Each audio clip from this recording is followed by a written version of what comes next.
Doctor Pushpa Dwivedi, अध्यक्ष हिंदी विभाग, हरप्रसाद दास जैन महाविद्यालय, आरा।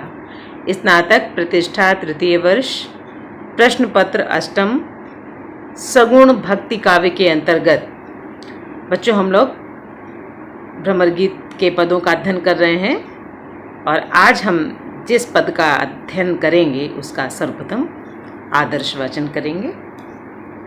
मधुबनिया लोगनि को पतियाए, मुख औरे अंतर्गत औरे, पतियाँ लिखि पटवत हैं बनाए। ज्यों कोयल सुत काग जियावत, भाव भगति भोजन ही खवाए। कुह कुहाय आए बसंत ऋतु, अंत मिलय कुल अपने जाए। जैसे मधुकर पुहुप बास लय, फेरी न बूझे बातों आए। सूर जहां लो श्याम गात हैं, तिनसों क्यों कीजिए लगाए। प्रस्तुत पद में सूरदास जी लिखते हैं कि कृष्ण की उपेक्षा और कपटपूर्ण व्यवहार से गोपियां बहुत ही दुखी हैं। वे कोयल के बच्चे तथा भ्रमर की पुष्प पराग पान करने की स्वार्थ भावना को कृष्ण के साथ उसकी तुलना करती हैं, करते हुए और बताती हैं कि सारे काले शरीर वाले स्वार्थी होते हैं। तो इस बात को एक गोपी दूसरी गोपी से कहती है कि मधुबनिया लोगनि को पतियाए, कि मथुरावासी सब जो है वो छली और कपटी हैं, उनके पर विश्वास नहीं किया जा सकता। क्यों? क्योंकि मुख औरे अंतर्गत औरे, मुख में तो कुछ और होता है उनके और हृदय में कुछ और होता है। और क्या करते हैं कि पतियां लिखी पटवत है बनाए, वहां बैठे बैठे पत्र बना बना कर लिख कर भेजते हैं, किंतु इनके मन जो है छल और कपट से भरे हुए हैं। कि मुख औरे अंतर्गत औरे, पतियां लिखी पठवत हैं बनाए। कि अतः ये जो पत्र में उनके मन की जो बात है वो सिर्फ मन को बहलाने वाली है, मन को संतुष्ट करने के लिए ये भेजते रहते हैं। लेकिन वास्तविकता क्या है, इनका मधुबन के मथुरा के वासियों का कोई ठिकाना नहीं कि वो कहते क्या हैं, करते क्या हैं और करेंगे क्या। वो कि खाली बैठे बैठे मीठी मीठी बातें पत्रों में लिख करके भेजते हैं, साथ ही निर्गुण ब्रह्म की के ज्ञान की गठरी को भी लेकर उन्होंने भेज दिया है। तो इनके ऊपर क्या विश्वास किया जाए। और फिर वो गोपियां तुलना देती हैं कैसे, कि ज्यों कोयल सुत काग जियावत, उसी प्रकार से ये छली और कपटी होते हैं और इनको सिर्फ अपना ही ध्यान होता है कि जिस प्रकार से कौवा कोयल को का क्या करता है, पूरी तन्मयता से उसका पालन पोषण करता है, प्रेम पूर्वक उसको खिलाता है, किंतु वो कोयल बसंत ऋतु में उसके साथ कैसा व्यवहार करती है कि कुह कुहाय आए बसंत ऋतु, अंत मिले कुल अपने जाए। कि जैसे ही बसंत ऋतु आती है कोयल अपने कुल में जाकर के मिल जाती है। तो कौवा तो ये भ्रम में रहता है कि उसका ही ये उसकी ही संतान है, उसका ही पुत्र है और वो काला समझ करके उसका पालन पोषण करता है, खूब उसको बहुत मनोयोग से करता है। लेकिन जैसे ही बसंत ऋतु आती है कोयल कौवा को छोड़ करके चली जाती है। वैसे ही इन्होंने कृष्ण ने किया है कि हम लोगों ने अपना समर्पण किया, अपने को न्यौछावर कर दिया और हम लोगों को छोड़ के कहाँ चले गए, मथुरा के लोगों को प्रेम देने के लिए चले गए। तो कितनी सुंदर यहाँ पर वो तुलना कर रही हैं और अपनी बात को स्पष्ट करने के लिए उदाहरण दे रही हैं। फिर उन्होंने कहा कि जैसे मधुकर पुष्प बास लय फेरी न बूझे बातम आए, कि वैसे ही ये इनका चरित्र है कि जैसे भ्रमर जो है पुष्प के पराग का पान करके उसकी सुगंध को लेकर के चला जाता है, इसके बाद दोबारा उसके पास में उसका हाल चाल लेने के लिए नहीं आता है। तो यहाँ पर गोपियों ने कृष्ण की प्रकृति को भ्रमर से की तरह बताया है कि वैसे ही कृष्ण ने भी हमारे साथ में किया है कि इसके बाद हम लोग का हाल चाल नहीं लिया, हम लोग को के प्रेम को लेकर के वो मथुरा चले गए। सामने थे तो कुछ और, वहां चले गए तो कुछ और। तो इसलिए मथुरा के वासियों के पर कोई भरोसा करने वाला नहीं है। और वो उदाहरण देती हैं। पहले तो उन्होंने कहा कि कोयल के बच्चे का उदाहरण, दूसरा भ्रमर का, और फिर क्या कहती हैं कि फिर न बूझे बात हूं आए, सूर जहां लो श्याम गात हैं, तिन सो क्यों कीजिए लगाए। कि सूरदास जी कहते हैं कि गोपियां कहती हैं कि जहां तक श्याम वर्ण के लोगों का की बात है तो ये सब एक ही जैसे हैं, इनके ऊपर विश्वास नहीं किया जा सकता है कि ये कहते कुछ हैं और करते कुछ हैं। गोपियां कहती हैं कि जहां तक काले रंग वाले लोगों का चरित्र है वो सब निर्मोही हैं, छली हैं, कपटी हैं और निष्ठुर हैं। क्यों? काली तो कोयल, भ्रमर भी काला और कृष्ण भी निर्मोही और निष्ठुर हैं, क्योंकि उन्होंने गोपियों के साथ प्रेम की क्रीड़ाएं की, उनके अधरों का रसपान किया और सब कुछ भूल करके वो मथुरा चले गए।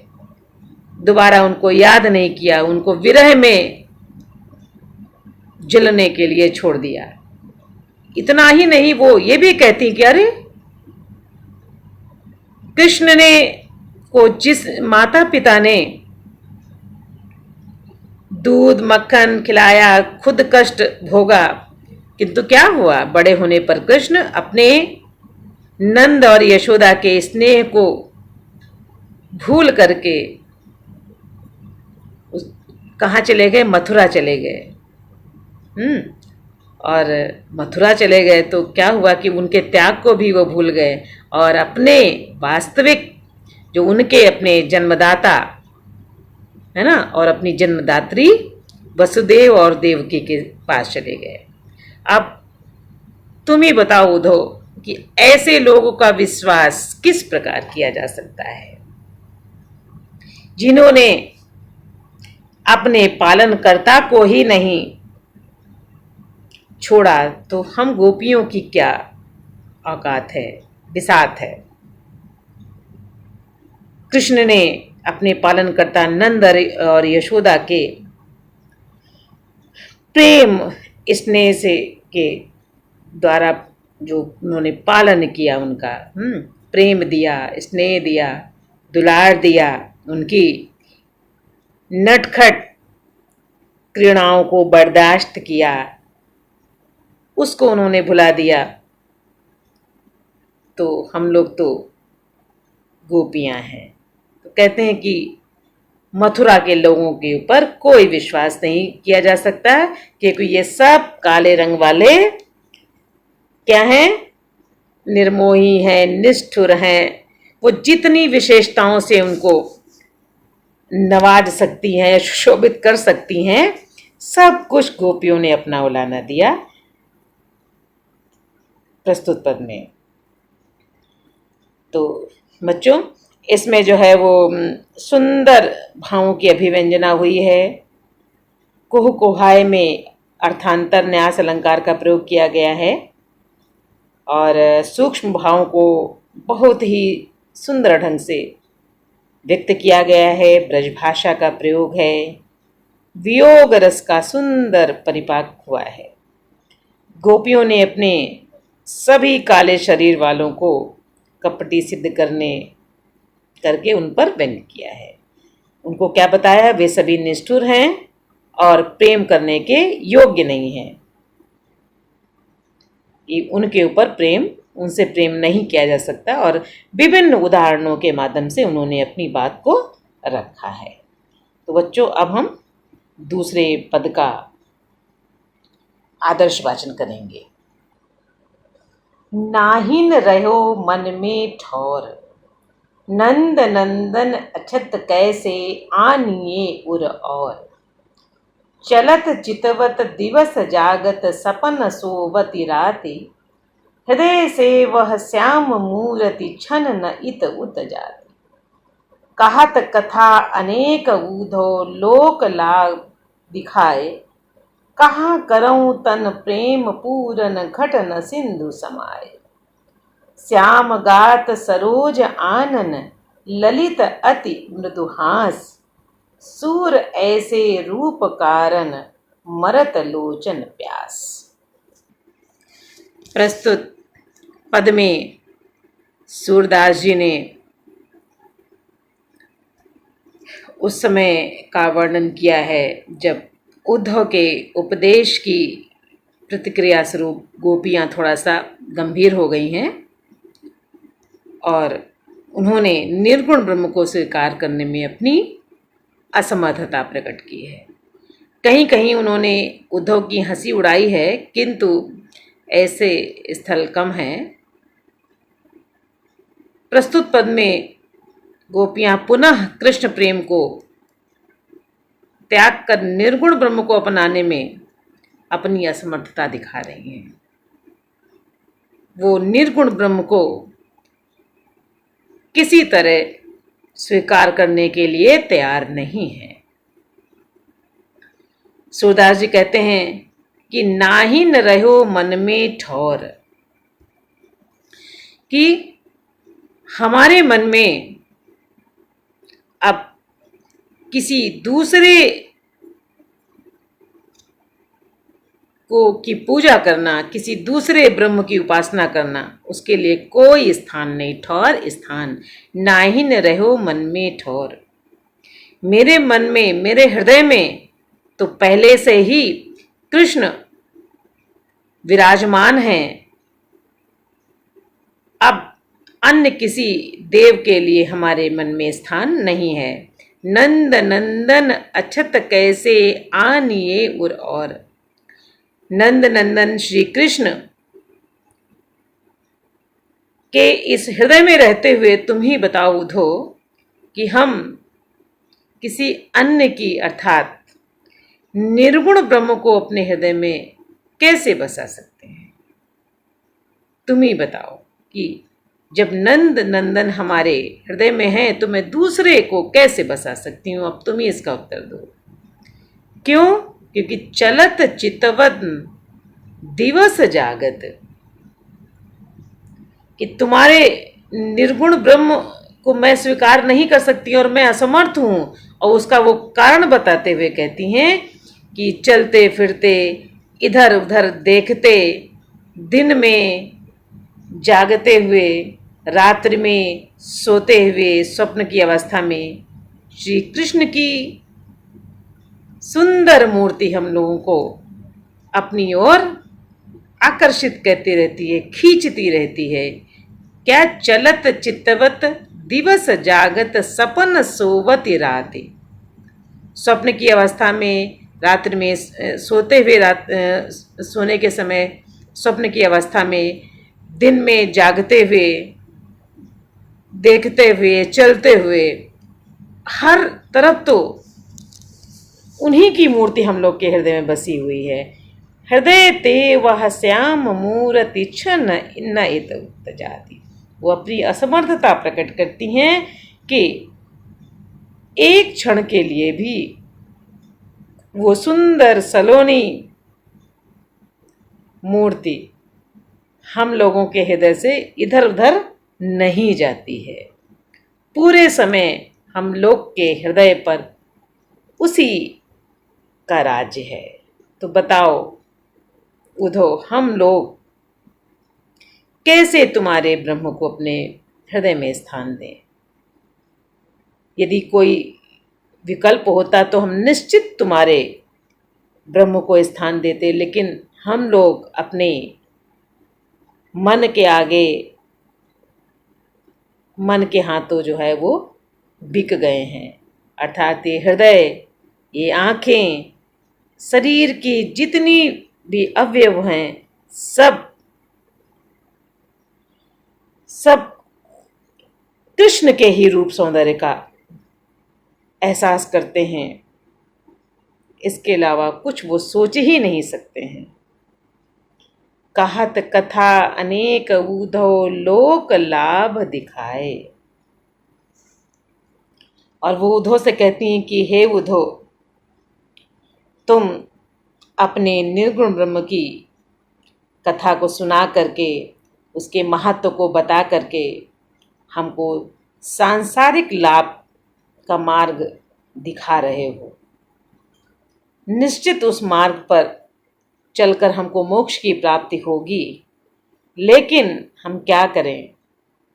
हम सब लोग विवश हैं, उस मार्ग पर नहीं चल सकते। हम कृष्ण प्रेम के लिए पुनः शरीर धारण करने के लिए तैयार हैं, तत्पर हैं,